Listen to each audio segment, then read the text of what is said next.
Hi hello నమస్తే. ఈరోజు నేను ఏం చేస్తున్నాను అంటే ఇదిగో మా ఇంట్లోకి నలుగు పిండి రెడీ చేస్తున్నాను. ఈ నలుగు పిండికి ఏమేం ఇంగ్రీడియంట్స్ వేశానో మీ అందరితో చెప్పడానికి ముందు దీని యొక్క యూసెస్ చెప్తాను. ఈ నలుగు పిండిని మనం సోప్స్ వాడే అవసరం లేకుండా వాడుకోవచ్చు. ఈ నలుగు పిండి ఈ ఎక్కువ క్వాంటిటీలో చేసుకోవడం వల్ల మనకి దాదాపు 6 months పైనే వస్తుంది. ఇంట్లో అందరూ వాడినాక కూడా 6 months పైనే వస్తుంది. కాకపోతే ఇది ఒక్కసారి కొంచెం కష్టపడి చేసేసుకుంటే మనం 6 months హ్యాపీగా దీన్ని యూస్ చేసుకోవచ్చు. నెక్స్ట్ ఈ నలుగు పిండి యొక్క యూసెస్ చెప్తాను చూడండి. ఇది చాలా ఉపయోగపడుతుంది మనకి స్కిన్కి మాత్రం. స్కిన్ చాలా స్మూత్గా ఉంటుంది ఫస్ట్. నెక్స్ట్ ఏంటంటే స్కిన్ కొంచెం బాగా గ్లోగా వస్తుంది. స్కిన్ మంచిగా మనకి ర్యాషెస్ కానీ ఏం రాకుండా ఉంటాయి. నెక్స్ట్ పింపుల్స్ అట్లాగా రాకుండా బాగుంటుందన్నమాట. స్కిన్లో మనకి మెలనిన్ అని ఒకటి ఉంటుంది కదా, దాని ప్రభావం వల్ల మన స్కిన్ డార్క్ షేడ్ వస్తుంది కదా, ఆ షేడ్ని కూడా ఈ నలుగు పిండి తీసేస్తుంది.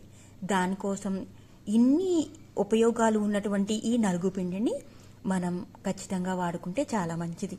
కొంచెం కష్టమైన ఇది యూసెస్ ఎక్కువ ఉంటాయి కాబట్టి దీన్ని రెడీ చేసుకుని వాడుకుంటే చాలా చాలా మంచిదన్నమాట. ఈ నలుగు పిండిని ఫస్ట్ ఎలాంటి ఇంగ్రీడియంట్స్ వేసానో మీకు ఇప్పుడు చెప్తాను. మనం 2 kgs పెసలు తీసుకోవాలి. 2 kgs పెసల్లోకి 1 kg పచ్చిశనగపప్పు, 1/2 kg రైస్, 1/2 kg మనది కిచిడి పప్పు అంటారు కదా, రెడ్ కలర్లో ఉంటుంది, ఆ పప్పుని యాడ్ చేశాను. యాడ్ చేసిన తర్వాత ఈ పప్పులన్నిటినీ కలిపి మిల్కి పంపించాను అనమాట. ఫ్లోర్ మిల్కి పంపించేస్తే వాళ్ళు బాగానే చక్కగా ఆడారనమాట. ఆడి ఇచ్చారు. అది ఆ పిండి రెడీ చేయడం వరకు అంటే కొంచెం ఈజీ పని అనమాట.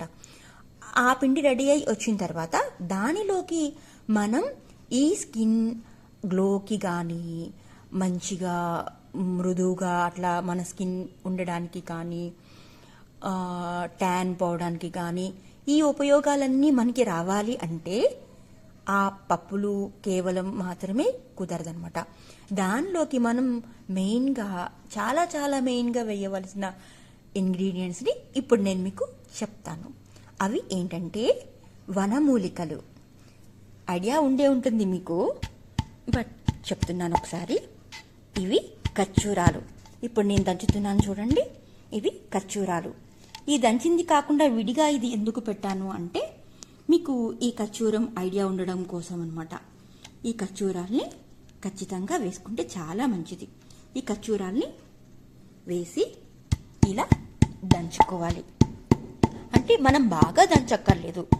దీన్నే ఖర్జూరాన్ని డైరెక్ట్గా మనం మిక్సీలో కనుక వేస్తే మిక్సీ బ్లేడ్ పాడైపోతుంది. దాని కారణంగా మనం కంపల్సరీ ఖచ్చితంగా ఇలా రోట్లో దంచుకోవాలి.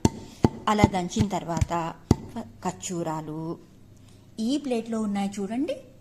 ఇవి తుంగదుంప, బావంచాలు, మెంతులు, గులాబీ రేకులు, ఇలా మంచి మంచి వనమూలికలు అన్నీ ఇందులో ఉన్నాయి. వీటిని కూడా మనం రోట్లో వేసి దంచుకోవాలి. ఫస్ట్ ఖర్జూరాల్ని ఇట్లా దంచిన తర్వాత ఇది మిక్సీ జార్లోకి వేసేసి అప్పుడు ఆ తుంగదుంపలు వాటన్నిటిని కూడా ఈ రోట్లో వేసి దంచుకోవాలి. బాగా దంచిన తర్వాత మిక్సీ వేస్తే మిక్సీ జార్ మనకి పాడవకుండా ఉంటుందన్నమాట. దాని తర్వాత ఇంకో వనమూలికని కూడా మీకు నేను చూపిస్తాను చూడండి. ఇంకో వనమూలిక ఏంటి అంటే ఈ బౌల్లో కనిపిస్తుంది చూడండి. దీన్ని వట్టివేళ్ళు అంటారు. ఇది కూడా స్కిన్కి చాలా మంచి ఎఫెక్ట్ ఇస్తుంది, చల్లదనాన్ని ఇస్తుంది, చలవ చేస్తుంది. ఈ ఖర్జూరాలు వీటన్నిటి వల్ల స్కిన్ మెరవడానికి అన్నిటికీ ఉపయోగపడతాయి. నెక్స్ట్ ఇంకో ఇంగ్రీడియంట్ కూడా మీకు నేను చూపిస్తాను. ఈ ఖర్జూరాల వల్ల కూడా మంచి సువాసన కూడా వస్తుంది. ఇప్పుడు ఈ చిన్ని చిన్ని జార్స్లో కనిపిస్తున్నాయి చూడండి. ఈ చిన్ని చిన్ని జార్స్లో కనిపిస్తున్న ఇవి ఏంటంటే జవ్వాది పౌడర్ సీసాలు. ఇవి ఈ 2 సీసాల్లోని జవాది పౌడర్ని కూడా నేను ఈ మొత్తం పిండిలోకి యూజ్ చేసేస్తాను. ఆ రెండు వేస్తే చాలా మంచి వాసన వస్తుంది. యాక్చువల్గా ఖర్జూరాల నుంచి కూడా మంచి వాసనే వస్తుంది, బట్ అది వేస్తే ఇంకొంచెం ఎక్కువ ఫ్లేవర్ అనేది, ఫ్రేగ్రెన్స్ అనేది యాడ్ అవుతుంది.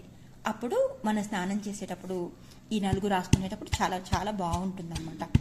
అందుకోసం వీటన్నిటిని దంచిన తర్వాత మిక్సీ పట్టాక దాన్ని సన్న జల్లిడితో జల్లించి చాలా మెత్తగా పౌడర్ లాగా రెడీ చేసుకున్న తర్వాతే ఈ నలుగు పిండిలో కలపాలి. లేదు అంటే స్క్రబ్లా యూస్ అవుతుంది, కానీ మళ్ళీ మనకి బరకగా స్కిన్కి కొంచెం ఇబ్బంది అవుతుంది. అందుకోసం బాగా ఒక క్లాత్లో తీసుకొని రబ్ చేసి, క్లాత్ని రబ్ చేస్తూ ఉంటే ఆ పిండి సన్న పిండి రజంలాగా కిందకు వస్తుంది. అలాంటి పౌడర్ని మాత్రమే మనం ఈ నలుగు పిండిలో కలుపుకొని వాడుకోవాలి అన్నమాట. Thank you.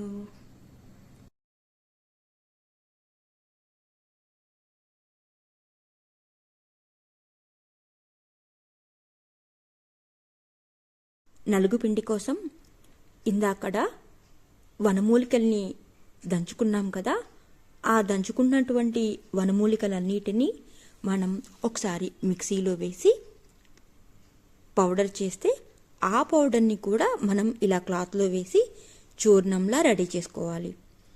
అలా అంత మెత్తటి చూర్ణాన్ని మాత్రమే నలుగులోకి కలపడానికి కుదురుతుంది. ఈ చూర్ణంలో మనం జవ్వాది పౌడర్ని కూడా కలుపుకుంటే చాలా మంచి సువాసన వస్తుంది. నేను ఇక్కడ 2 బాటిల్స్ జవాది పౌడర్ని మిక్స్ చేశానన్నమాట. దానివల్ల మంచి సువాసన నలుగుపిండి మొత్తానికి వస్తుంది. ఇప్పుడు ఫైనల్గా అందరికీ తీసేశాక మిగిలిన ఈ నలుగుపిండిని మనం స్టోర్ చేసుకోవచ్చు. Thank you.